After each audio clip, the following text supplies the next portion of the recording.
PDI Perjuangan bereaksi setelah istana menyinggung Megawati Soekarnoputri hingga Mahfud MD soal dugaan gratifikasi jet pribadi yang menyeret Kaisang Pangarep. Politisi PDIP Guntur Romli pada Rabu 18 September menyebut istana sebagai juru bicara keluarga Presiden Joko Widodo. Guntur menjelaskan bahwa penggunaan jet pribadi oleh Mahfud sudah diklarifikasi oleh mantan ketua MK tersebut. Terlebih soal penggunaan jet pribadi itu juga telah disampaikan Mahfud ke KPK. Lebih lanjut, Guntur menjelaskan soal pemakaian jet pribadi Megawati pada tahun 2015 lalu.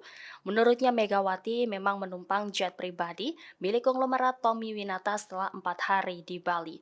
Namun Guntur menegaskan bahwa Megawati benar-benar hanya menumpang jet pribadi, alih-alih seperti putra bungsu Presiden Jokowi yang diduga meminjam jet pribadi untuk pergi ke Amerika.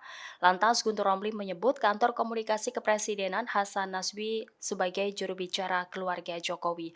Sebab Hasan dinilai memberikan pembelaan terhadap Kaisang yang kini terjerat dugaan gratifikasi jet pribadi meski dia bukanlah pejabat negara. Selain itu, Guntur Romli juga menganggap Hasan Nasbi layaknya anak-anak yang tidak ingin disalahkan dan menuding orang lain sebagai kambing hitam.